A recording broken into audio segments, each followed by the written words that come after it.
Life as a highly sensitive person and little tricks that I bring into my life.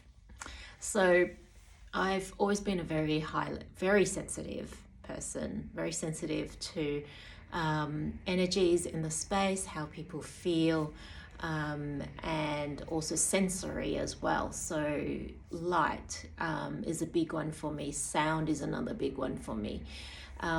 And the sensory and sensitivity are very closely linked, in that if I'm quite overwhelmed by the sensory stimulus and the environment, then my internal world can be very chaotic, and I can also sense what's happening in people around me. So when I sense people around me, I also feel a lot of what they're feeling as well.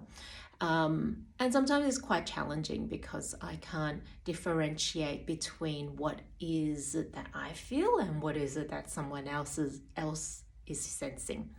So some of the things that I have created in my own world are little things that support me, firstly from a external environment, a sensory environment.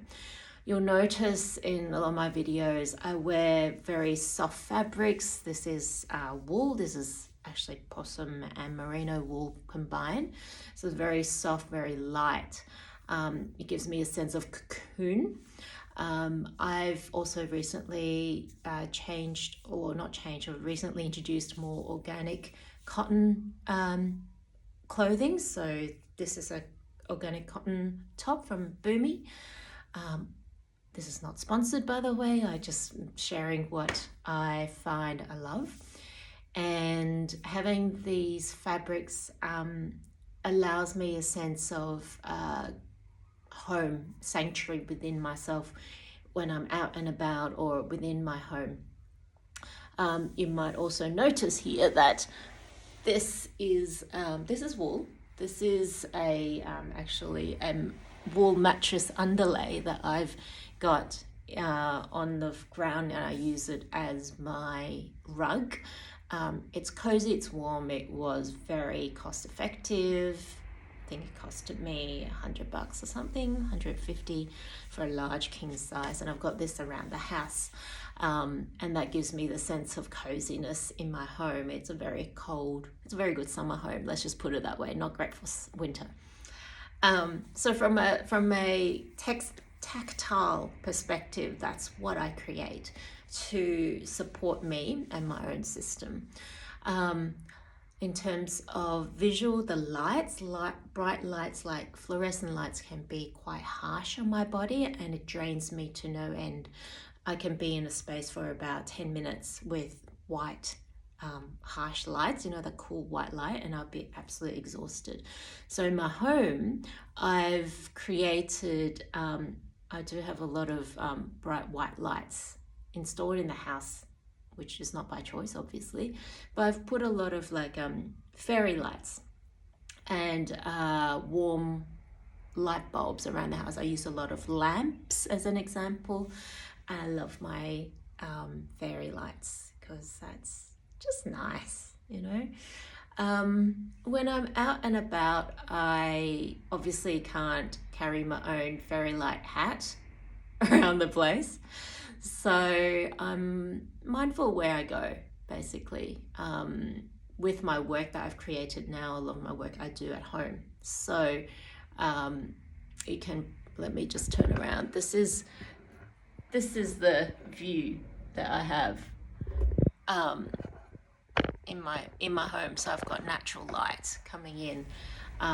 If I do need to visit a client's workplace, I obviously can't control the amount of light, but I try to indicate where I sit in a room, as I'm not direct underneath the light or facing the massive TV screens that are often in meeting rooms these days with Teams calls and all that. And I try to go out for a walk, for fresh air, for some natural light throughout the day. I also look at the places I go to eat in restaurants. I scout the review photos to see what the layout is like. For me, if it's got concrete floors, big open kitchen, high ceilings, I know that that would be so echoey and really harsh on my body and my system. And so that's the light. Sound. Sound wise, I don't have it with me right now, but I have these earplugs called loops, and I can control the amount of decibels that come in through my ears. So if I'm in a cafe, I'm having a conversation with someone, I usually put them in, and what it does is blocks out the white noise. So your the hot milk that's running in the coffee machine, other people chattering, things dropping on the floor, etc., etc. That blocks out a lot of that noise, but can still focus on the person I'm talking to. It's not ideal because my voice sounds much louder in my own ears than it does without them, but it gives me, I can last in a cafe or restaurant for much longer when that happens. So sound is a very big one. If I'm going for a walk, I tend to do these detours when I see people, there's construction somewhere or roadworks. I kind of do a quick detour around. I look at the map and I look at what's the greenest patch that I can head towards, like big green patch that is away from a motorway. It's a little bit challenging in Melbourne, but that's another trick, another little thing that I do. What else? And I also am quite selective and discerning about who and when and how often I am around people. I don't catch up with many people often at all. The reason for that is I need a lot of time to recharge by myself.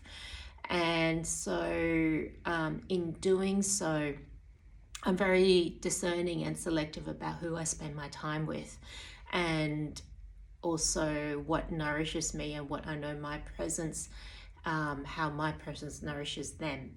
So I thrive more in intimate spaces where it's one-on-one or with two other people having, more in-depth conversations.